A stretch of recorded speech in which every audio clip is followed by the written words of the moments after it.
one of my close friends gave me a great photo of the two of us sitting on my desk, but I haven't framed it, and I'm probably gonna have to ask him to give me a new one because it's starting to get some damage. I got a Legend of Zelda Wind Waker poster that I was meaning to frame for 10 years. Yeah. Still haven't done it. But now I think Bro basically played that game with one hand tied behind their back after giving Gio those initial kills, and then the second set of kills as well, right? And the rest of the game was not even a game.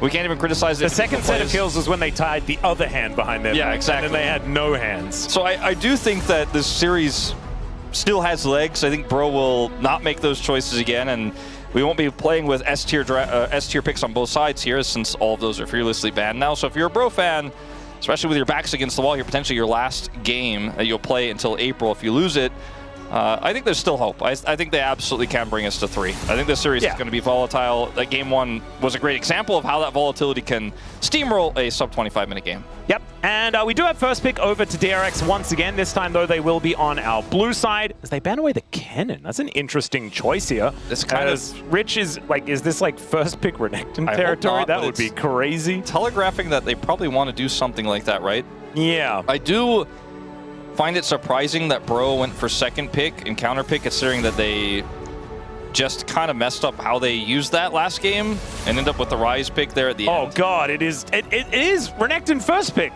Unless they get the Azir, which is probably going to be banned here. Is their plan to get a Renekton ban so they can get Azir?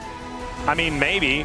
If you don't take away either, like it's just going to be not a great time anyway. I think there are plenty of picks that you can pick into Renekton and not necessarily completely hate yourself, but I don't know, man. It's really telegraphing that they want to play a Crocodile, but I think the Pigeon is still banned here. I think they still ban. I think so too. I think if you fall into this oh, never mind. They fell for the bait. This is unreal to me. If this is I actually think Azir is better than 3 bans or 2 bans here to protect a Renekton. Yeah, and the thing that's ridiculous about it is that instead of banning Renekton, you could have just banned something else that's not Azir to see whether you could get the Renekton after these 2 champions were banned. Yeah, I think this was an error of judgment. Now we're going to see if that Akali ban from game 1 has any weight behind it. If Romer can play Akali here, maybe it's an old classic counter pick, or even maybe a Sylas, although the Alistar is gone. Yeah. Maybe they have a plan and they wanted them to get the Alistar or the Azir all along. Well, the Vi is pretty powerful. We've seen this one banned away a lot of times here in the LCK Cup thus far. Starts to feel like it might be an Ahri pick here with this angling of the Vi. It doesn't have to be, but as one of the strongest synergies with Vi in the pool. Could also be Taliyah. Yeah, Taliyah does pair with the Azir relatively well. I don't feel good about a Taliyah pick right now for either of these teams, to be honest. And it looks like casting also doesn't facial expression there. I'm not sure. Yeah, it's like, I'm not really looking forward to, scrimming for forever until April. That just doesn't sound very fun. But that might be the case here, as Taliyah hasn't necessarily been performing all that well. Still, the Bros, they might be able to, make it work. And we should stop doubting them, as Jarvan is very strong at the moment. That one is going to be the lock-in here for DRX. Gwen alongside it. Blind, but there's no Gnar, no cannon. Yeah, some of those great answers for the Renekton are also great into the Gwen. Ooh, like Casting is definitely prepared to play Aurora top here, and he will lock that in. And I do think the damage profile means very little in a draft like this. The fact that you have both AP soul laners won't really matter. Yep. I mean, it's the same on both sides, so not a huge deal. But let's see what bottom lanes are going to be taken away here, as they are all we need to fill now. I'm mostly concerned about if DRX get a scaling pick here, because their macro is better, and they have 2 great side laning champions. Aurora can also be a strong side laning champion if given a lead, and Taliyah can help side lanes with her ultimate, but if you just go, we're going to scale also, I just don't know if their team is equipped well enough to actually play that macro out. Yeah. And I'd rather see a winning bottom lane of some kind here for Bro. Instead, luckily for them, they don't have the Alistar at least to default lose the lane. Yeah, there's some things that you could do. You could do the lock Kalista and then get a Renata the next time around, because there's not a whole lot of pairings with Renata at the moment outside of Kalista. That could be one of the options. Sivir is going to be taken away here, keeping up that gold theme for our last couple of bans. Renata does feel really good into the Gwen. The problem is, if DRX has an Ashe Seraphine, they do just kind of crush a Kalista lane regardless of whether you have a Renata or not. So I don't know whether they are necessarily feeling like they could play it, but we have seen that lane work very, very well here in the LCK. As Poppy taken away. That is often a Gideon-aimed ban, but with the Vi already locked in, that is going to be taken away from that does kind of feel like a... You can't play this pick to lose lane. It gave him a bit of a freebie. Everyone knows my opinion on Poppy. It is very good into the Azir, Jarvan, and the Gwen. No, everyone knows my opinion on Poppy. I think Poppy support is not very strong right now, especially in a scenario like this where everything is all slocked up. But I would have rather seen a ban like onto the very free and very safe Ezreal. But they are going to go for this pick that... Okay. Oh, God. They swap it at the last second. I was like... Oh, swap it back. Okay, so the Azir and the Gwen, strong side lane champions. The Aurora can be as well, right? But opting for the Ezreal at least gives you a 2-item spike, so you don't have to get to the Supreme late game. But they may just be angling for Namgung's Karma again here, Atlas, to win this laning phase. Instead of going for Lucian to try to kind of finesse win the laning phase, I think they might just be pressing mantra Qs to get through that one. But I don't know if that really empowers the rest of this composition's pick potential. And this is one of those scenarios when it's really easy to just kind of position well, and the only real ultimate you're super worried about is the Vi one. I think the Xayah actually gets a lot of value. The Rakan is also available here. This is a lot of scaling, though, Wolf, here on the DRX side. The Bros should be able to find some decent mid-game advantages with a draft like this, especially with Namgung's Karma coming in. And Ezreal Karma has been a trap across the world for the last couple of weeks. Namgung actually thinking about doing the Lehen special here, as he does lock in the Elise. Okay. I would have loved the Leona here because great into Rakan. Also really works incredibly well with the Talia the Vi. Setup there is so strong. It also becomes really a strong front line in this composition that doesn't have otherwise one here when it's going toe-to-toe with the Gwen, the Jarvan engages. But the Elise should be able to generate some advantages and also works as the same type of pick. It doesn't have a solar flare, but the Cocoon can certainly work in a similar fashion. I just think that if Bro are not massively ahead when we crest the mid game here and Teddy is firing on all cylinders, getting his 2-item spike, then this is going to be a tough one to pilot. But sometimes in our play-ins and under teams, win lane, win game. Yeah. And this draft, unlike game number 1, very clearly is about winning the lane. And even the Karma they highlighted, we talked about the weaknesses of it, would have also guaranteed winning the lane. I think they knew the assignment. And on the DRX side, they're just like, our macro's better. We're going to scale. We're going to win this one in a very different fashion than we did in game 1. And similarly, though, to game 1, if you mess up one of those early skirmishes and suddenly the Xayah has 3 kills, or Yukal gets accelerated on this Azir and is too much of a menace in side lane, same if you mess up a gank on Rich and he gets ahead, you just lose. Like, there is no coming back. Yeah, I think that, if DRX can make it through the mid-game, it should be in the bag, but the Bros might be able to take it before then. Let's see what happens here as we dive into the Rift for game 2.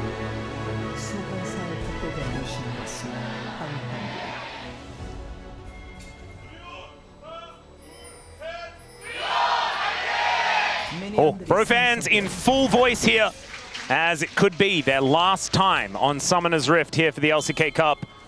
DRX with match point to keep themselves alive here in the play-ins. They will have an extra shot, right? It's this first round of play-ins that isn't double elimination. Everything after that, you do get to lose the match and stay alive. This is a bit of a Namgung special. We've seen him play it already. Yep. Does enjoy this pick, so maybe that's ultimately the reason why he picked it over the others. Because even his Karma game, which it's difficult to show skill expression on Karma, like he didn't look like he was amazing at it, as the desk pointed out in the pre-show earlier. But it's a pretty simple one. But this one definitely feels like one that he definitely has mastery on. Yep. So I like that angle. And it also saves for game 3 some of those other picks. And the thing that is a little bit worrying is that Gleaming Quill healing will be coming through here for DRX. And so, because this lane is pretty all-in-y, you can get a lot of damage down. The problem is, getting damage to stick is quite difficult when you can't just kill them. So the Bros, with a fair bit of control here, because they should be able to win a lot of the trades. Over time, DRX have the sustained advantage, so things can be a little bit troublesome. Since he's played since Season 14, Namgung is actually somewhat of a Academy veteran. He has only played both of his Elise games this season of the LCK Cup, has not played any other professional matches of it in his career, so still looks very good on the pick. maybe some scrims telling some stories here, because we have actually seen it banned away from him before as well. Yeah. So people understand that this is something that he has put some time into, as Yukal and Roma finding one another here. Yukal looking a little worse for wear here in this lane, and this is what we kind of expect, for the Bros to have early advantages, and DRX just wanting to bide their time and get their scaling out. That's all right. There's the ward going down. The second one here. Now I'm just trying to wait patiently for his opportunity to cocoon. Yeah, clearing out all of this vision. As Andal gets another Gleaming Quill. Every time those hit, it's a problematic time, as Rich is going to ghost away from casting, deciding to go for Ghost instead of Flash. It's kind of crazy. It almost implies that there will be some sort of jungle attention to the top side of the map in this game. But I also think it's a very powerful combat summoner in terms of team fights later on. The problem is that when you want to be a powerful side lane champion, missing teleport really hurts. Oh, he took teleport and flash. Or it's flash, sorry, excuse me. So that makes sense. Making sure that he has the big old shield. We've seen so many top laners do not want to give that up. Yeah, for that moment, I was like, it's actually insane that he does not have teleport on his Gwen for so many reasons, but I'm the one who misread, and he just doesn't have flash. Nope, it's okay. There have been some spooky things that have happened so far. This draft is looking a little weird here for the Bros, but let's see whether win lane, win game is going to work out for them, as the Repel will avoid the grand entrance. Clean here from Nongdung so far, generating a small lead, but not, I think, the lead they were hoping for. You mentioned the Rakan healing. It's really coming in clutch. Yep. And the thing is, Andal is still playing an engaged champion. I think that DRX really rely on Andal to make the calls, make the plays, and he is on a champ that can definitely get that done. As long as he can avoid the rocks. Obviously, Roma is going to make life for the Rakan pretty difficult. Speaking of difficult lives, Rich's life is just not great at all up against casting here on the top side. As Jiu will be able to get... Oh, there's the flash in from Namgung. Does go up into the sky, uses the minions to taxi his way out, but gets the barrier out of Jiu. I mean, after having a game like that in game one, you know, you're such a young player. It's your first time really on this stage. I hasn't even played LCK yet, right? It's just LCK Cup, but you're trying to generate this lead, but you're like, I can't let them back here. I can't just let them, you know, coast and get through this scaling draft. I want to make a flash play, but you whiff it, and it's, again, tough to hit this champion, but he does miss, and so now is down both summoners. Yeah, this could mean that the Elise is killable here towards his bottom side. Obviously, he does have Repel, so can be a little bit more slippery, but casting is going to be pushing this wave back towards Rich, doing his very best to zone him out of as much minions as he can. But Rich is actually doing a decent job picking up what he can find. You can see there's a massive stack of minions. He's only going to be behind about a wave, which is what you'd expect with the huge range advantage that casting does have. Pretty difficult to stack up the snips. 15 minions probably conga lining towards there. Does need to be able to get as many of them as possible. He is very healthy, so I think he should get most of them. All right, they're looking for the angle. There's the flash out of the Emperor's Divide. Is now Gideon making his way forward. Gets knocked up, though, by the flag and drag, as the 2v2 is coming on through there. Roma gets a little bit frustrated with these minions, and great sidestep from Willa gets him out of the way of the seismic shove. The walk strategy working so well for DRX here today. If that Vault Breaker connects onto Yukal, I think this could have been a really, really favorable trade for Bro. It's not able to quite land it there. The Emperor's Divide in his face. I think might have actually just been right out of range, but either way, Yukal doesn't have to flash, and they end up winning out. But it was a great flash from Roamer, and they were setting a trap. This does not work out. There's a Dragon take here, a little bit aggressive, but they have enough control with this Elise. Yeah, midwave looks to be in control by Roma, and that is going to be that first Hex Tech Dragon taken here by Gideon. Next straight going to be an Infernal, so we are not necessarily with the greatest of soul options on the cards, but, you know, Cloud is still there. We did, I guess, realize that it was going to be a Chemtech Soul earlier on because of Orcs' reaction. And so we'll see whether that does indeed come to pass. Yeah, so far here, you know, we saw a mid-gank attempt, you know, and the counter gank there. We saw the flash attempt from Nanggung to look for the play there in the bottom lane, but did not come up with it. And it's Bro just getting a solid lead from lane, which is what this comp is designed to do. Yep. But they want more than this. But at least they were able to secure the Dragon. They've been able to control all of this early game thus far. They wanted to have a bigger advantage, obviously, with that flash play bottom side. As this is a greedy play from Anda, but he is Rakan, so he should be fine. Yeah, just dances his way out of there, or enters his way out of there. Yeah, it's a tough ability name to use as far as an exit is concerned. But yeah, it's weird. It's an escape, you know, but it's also an engage. It's like Relentless Pursuit is often used not to pursue. In fact, the opposite. But if I learned anything from Pokemon, you know, you can still use Pursuit even if they aren't switching out. It just does more if they are. You know, just do it for the 40 base power instead of the 80 that you get if they are switching. It's absolutely fine. So fairly true. Yeah, no, it's a good analogy. Thank you. That's what I'm here for. That's all right. Willa going to be taking down his last camp here. We'll see what he does after this one is going to be taken. Possibly some grubs. Going to be up in 15 seconds time. Yeah, Gideon is actually heading towards his wolf camp right now. They have a lot of vision set up here though. And you can see Namgung is channeling, looking for a potential cocoon angle here for Romer to then shove. But very safe play from DRX. See if Gideon actually joins this fight, or if they just give this up simply. Yeah, he is down towards his bottom side of the map, has his blue buff to take as well. Looks like they're just giving it up. Yeah, so Grubs going over to DRX by the looks of things, unless Willa decides that he doesn't really feel like it. It's kind of crazy with casting, actually for the first time really in this game, catching a wave as well. And just not going to try to play around that Aurora topside lead or anything.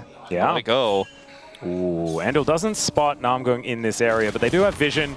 And so Namgung just going to be going back. Gideon should be able to collect this Rift Scuttler. I just think with all the vision in the fight that we had there around the grubs, it was pretty transparent to DRX that they just were not going to go for the contest, so they played safe bottom. And so there's no cross map. 2 grubs go over, not the third, interestingly. Yeah. Just going to leave that one there. Willa just not really feeling like taking it down. I mean, 3 grubs for this Gwen Azir is pretty insane, and they already have 2 of them. We'll see if they do end up securing eventually that third one or not, but I mean, I'm guessing the answer is probably not, but still 2 feels good.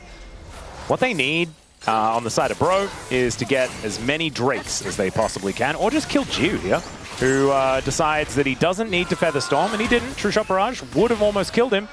Doesn't even press Barrier. Yeah, I press Barrier there every time. I think I flash and Barrier and Feather Storm every time.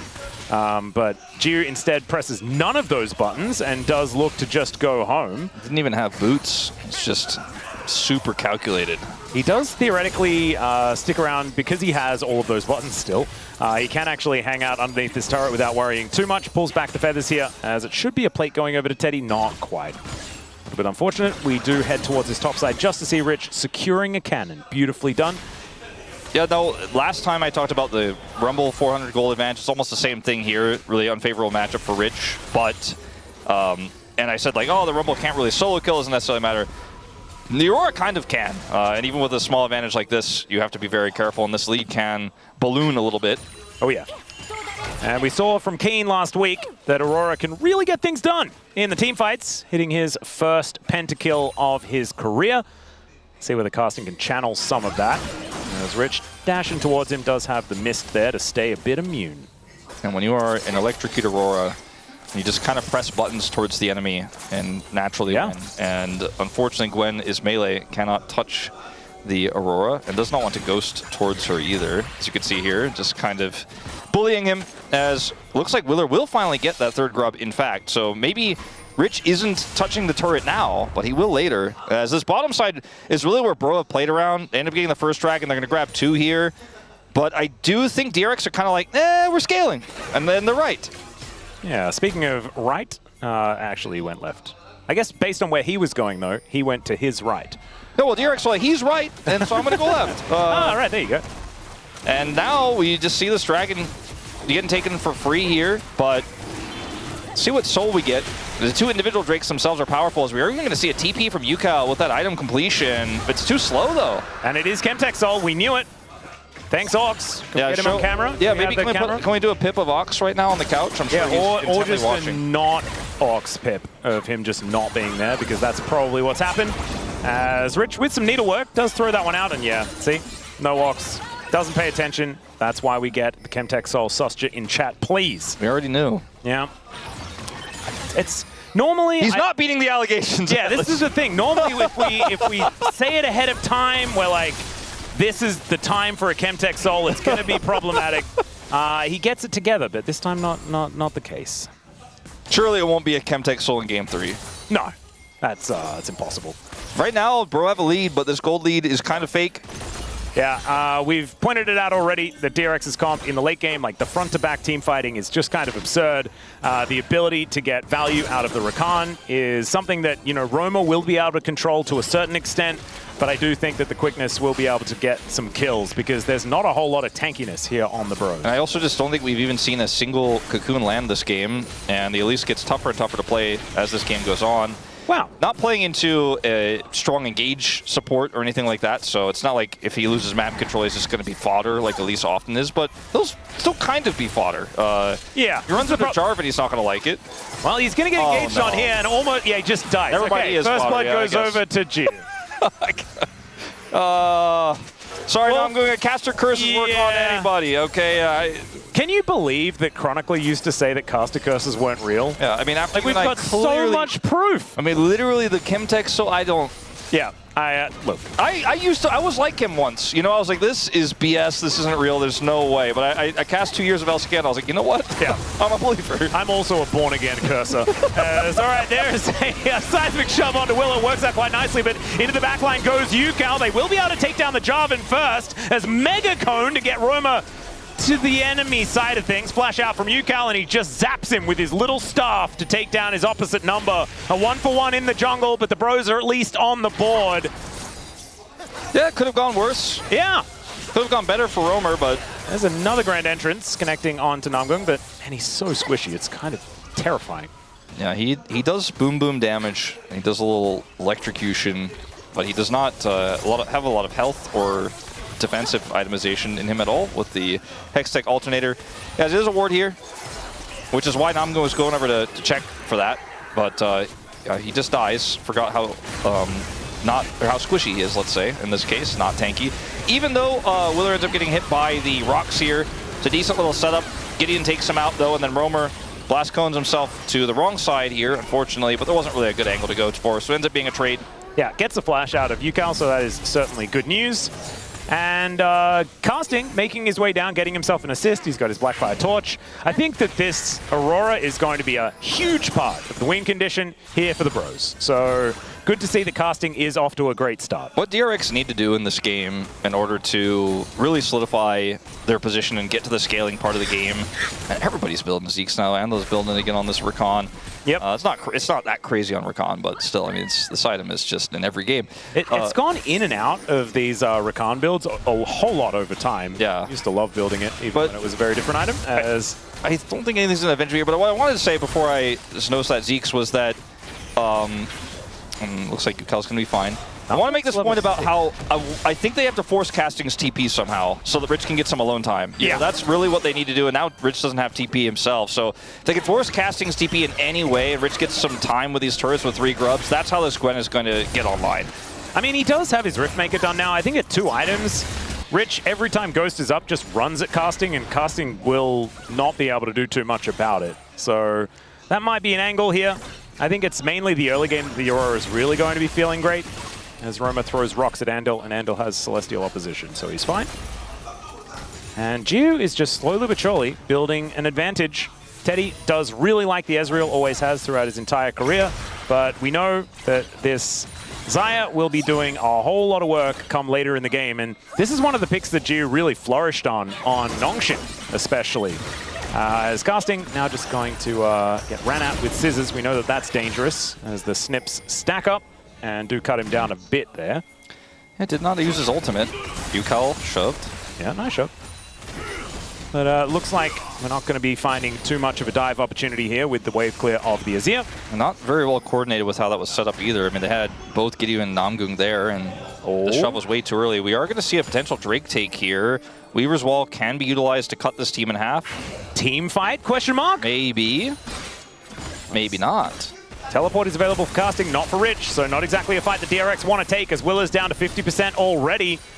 Yukal was down here with the jungler at 50%. Like, I think that this should be Bro being able to retain some control here as Gio's just going to walk at Teddy. That Mystic Shot would have actually taken him down to about half, so good that that didn't land there for Gio. And all right, Rich, he might be able to sacrifice his turret if they do want to take this dragon. Theoretically, he could just run over and try and get something done after this back does come through. I think no matter what, this turret is going down, so let's see what he tries to do in the interim as he is running over to the Dragon, and they are going to contest. All right. Featherstorm thrown out to avoid getting hit by an Ezreal ultimate. That's kind of insane, as Yukal is going for a Herald ride. Let's see whether he can knock up Gideon. He does do so. Weaver's Wall comes down to split up this fight. As let's see whether DRX can get this one down. Andal's going to be going down. That is going to be the soul point denied. As Yukal trying to take out this fight. Gideon going to be taken out first. Yu gets over the wall, but they go between the worlds, and out goes the Azir via the Death Chamber. It's a 2-for-1 in favor of the Bros, but they don't get the Drake. That was very bizarre, the way that DRX decided to play that. It was extremely greedy, and luckily for them, they are able to secure the Dragon. So it feels like it's somewhat worth that they do, in fact, get that soul point away. If it was a real strong soul here for DRX, or sorry, for Bro, I think he'd feel a lot better about the secure. As I thought we were going to see the Shuriman taxi shuffle here. Like, I think that's what the idea was, but he just was like, there's not a setup. My team is holding Dragon. And then end up getting the secure. The sacrifice is there. Zondil does go down. And then Yukal is like, maybe I can hold my own here. I do so much damage. But he does not, unfortunately, do enough, and he does not have flash or his dash. So he is a second sacrifice for said Dragon. The Rift Herald also was kind of just tossed away by DRX in that scenario, trying to use it creatively in the fight. Did not work out. Yeah, this was like the Kanavi tech that we saw him use so many times, actually, throughout the LCK Cup, where you throw it down, use it in order to... it's kind of like an extra stasis and some extra CC. You manage to run over your opposition. It was just kind of misused there by Yukal, unfortunately, as Rich is immune. Casting aware of that now. But the Gwen, going to be more and more problematic as this game goes on. Casting will eventually not be able to kill him. So we're getting to the stage now where the question becomes, can DRX turn the tides in these side lanes, right? The Azir and the Gwen. Right now, the Gwen not quite there yet. Nope. As we saw in that topside trade, though, getting closer if casting does not play respectfully, or perhaps if there's some jungle attention here. That Ghost is available for Rich. Wow, they are running very, very quickly towards their opposition, as there is the Between Worlds, and casting doesn't bounce back to the sad side of it, which we have seen misused in the past. He is going to be absolutely fine. Still, ultimate now on cooldown, holds onto the flash. So casting absorbing pressure here. I'm trying to set up a flank here, but I don't know if there's a really great follow-up for this. Let's see what happens as Gio is no prio in the mid lane right now. Yep. Namgung was certainly pretty AWOL at that point, but does make his way back. That was a very scary possibility there. There were a lot of different possibilities of things going wrong for either team, but I didn't. Yeah, I was a bit generally worried. Yeah. But ultimately, nothing happens, actually, with that Elise. Yep. 2-item spike here for Teddy is absolutely fantastic. This time around, Gio is not mega fed. They're, in fact, within touching distance of the gold between one another. And Teddy's popping off. Yeah, this is what we're talking about. Featherstorm has to be employed to avoid dying to the True Shot Barrage. Beautifully played there by Teddy and Gio. You just need to not get hit by a billion Mystic Shots. It's just kind of how it's done, as Gideon, with a point-blank Vault Breaker, is going to look to try and take hold of Andal. Not going to be killing him. I mean, we know Teddy's a pretty good Lucian player, but this is why he picked the Ezreal. Yeah. He's like, I'm going to 1v9. Okay, this is going to be about me. I'm just going to win the mid-prio by not missing anything ever. And he can also kind of do that on teamfight setups as well. He can just poke his way to huge advantages before the fight even breaks out, because he's inherently safe. Still has his flash. He's generated a massive amount of damage and pressure in this mid lane without really ever being under any threat so far. Oh, Willow is thinking about going aggressive. Didn't want to do so onto a repelled up Elise. Not going to be able to find too much of an angle there. And so I think if you're a DRX fan, still fine with how the game state is. However, the Bros with a 2,000 gold lead, obviously not going to be too worried about that either. As we get deeper and deeper into this game, though, we're looking to see whether the Bros can push that advantage further.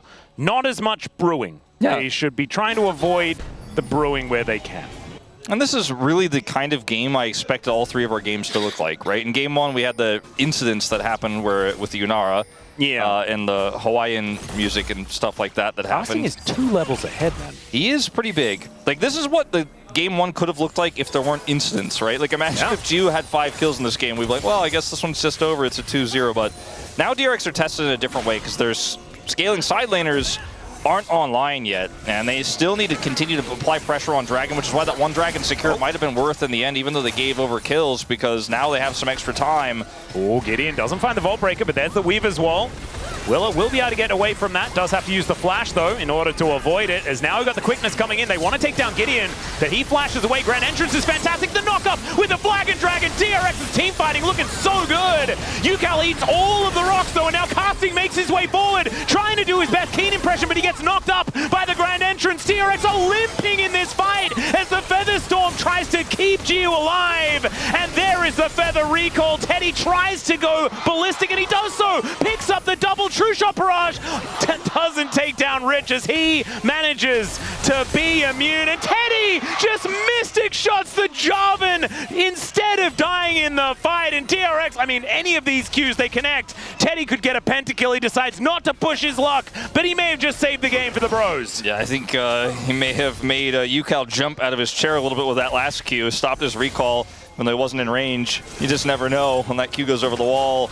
This fight for this DRX, was so close to them just getting aced. Like, this is almost a game-winning play from DRX to turn on to Gideon, because he's overextended here, right? And look at this from Andal as well. You mentioned him on engage, on the edge here of Gideon, and the team trusts so much. They follow up here. Now, these rocks on UCal actually make a huge impact because he's not able to look for the ult that he wants, has to go golden here, and then Teddy gets the honey fruit. This is actually Valdez's worst, the thing that he hates the most about this fight. Then he has the Mega Cone to get back in.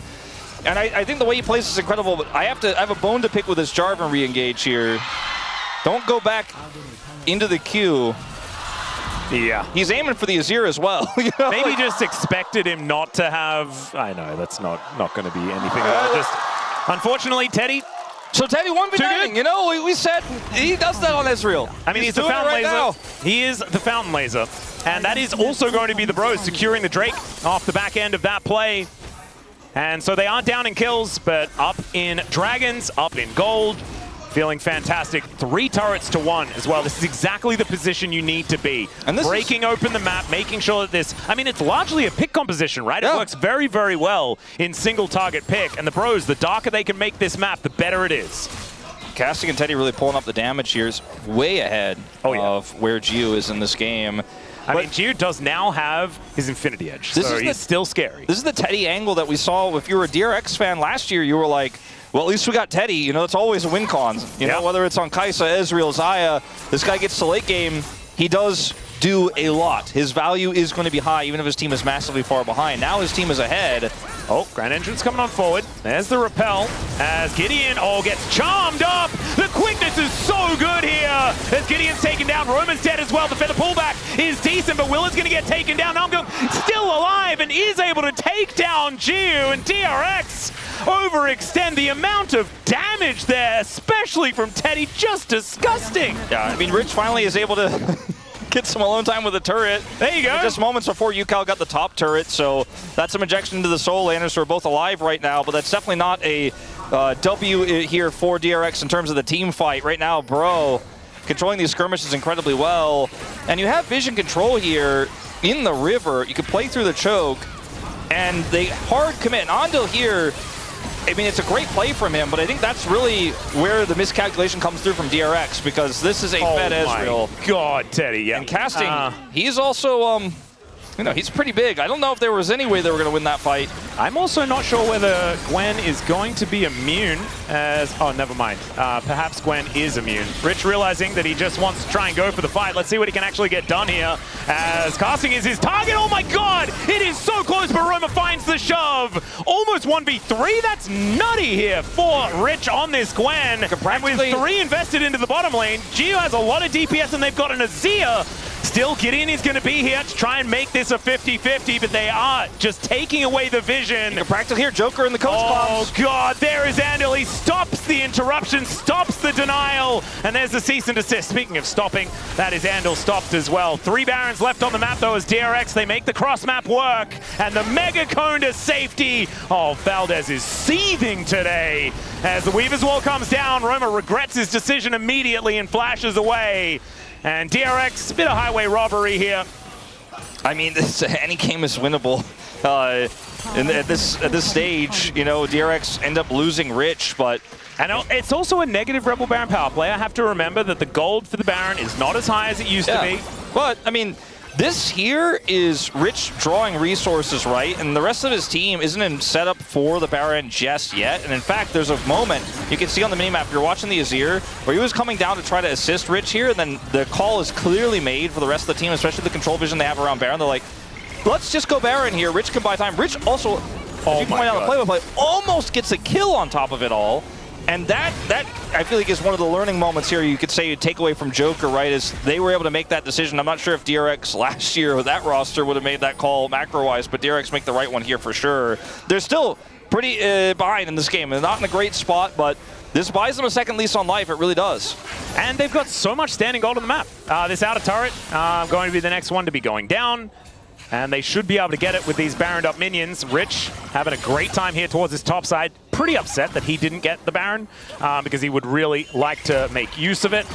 But he's starting to win in these side lanes. Even if he does have a level disadvantage, the Gwen, if isolated, still going to be able to do a fair bit of work as casting does chase him down here momentarily.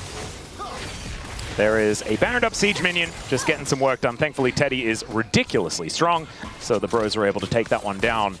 The problem is, I just don't know whether this gold lead is big enough for the bros. I am starting to wonder the same because of the standing gold you mentioned.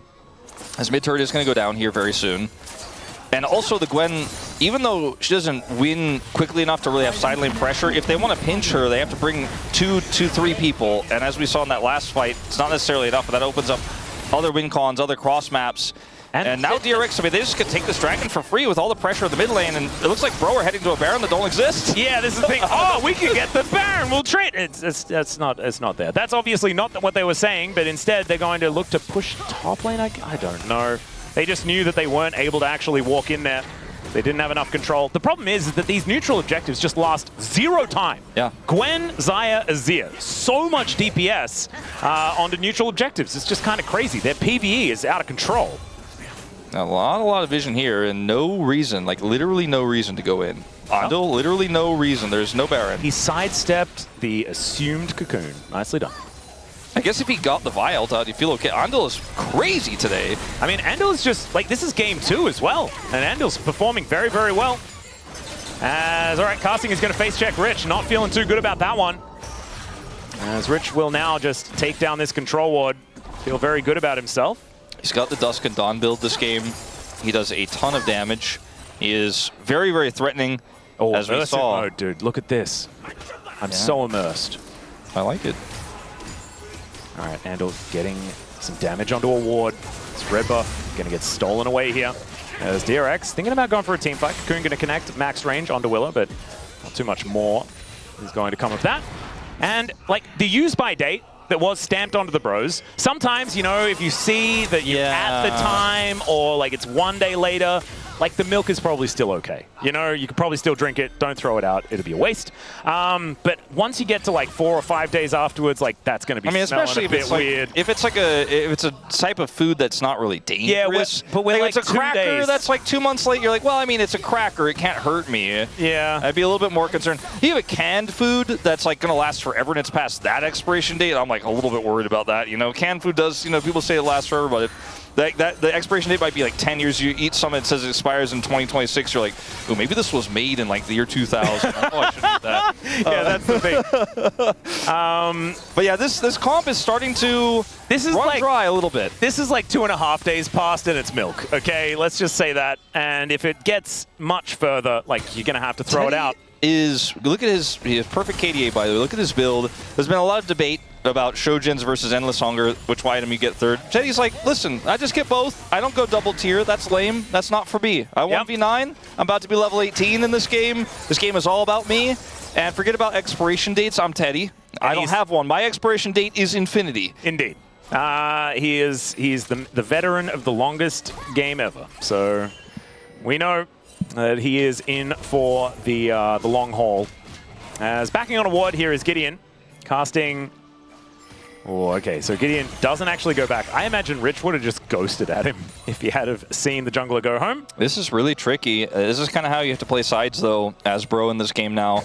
But it's a really good lane setup because they know the Azir can't really get access to that top turret yet, but they're going to have to be quick. Is Ando? Namgung is going to go up into the sky, comes back down again, but now Willa going to have to flag and drag. Roma comes on over as Gideon gets into that back line. Ando looks for the angle, but he doesn't find it. Teddy just takes him out as now Willa flash Cataclysm to get on top, and they do trade the supports. Gideon goes down as well to his GA, and Willa is able to keep himself alive. Sundisk put in place as well as Willa goes back. I'm not sure about that one, as now Rich really wants to kill casting because it's personal between these two top laners as the Baron up again in 2 seconds time.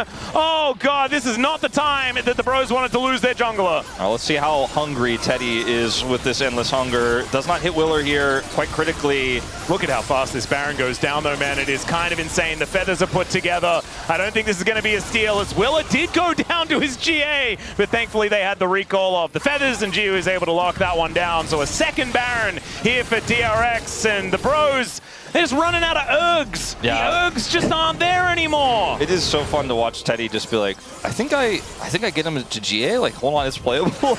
It does not work out. As this initially looked like maybe DRX overextend here, but Roamer does not really enter the fight in any meaningful way. Like, he actually kind of just wasted his ultimate here. Ando goes down, right? But there's just too many threats. The TP's coming through as we have a skirmish over Raptors that aren't going to really eventuate into anything.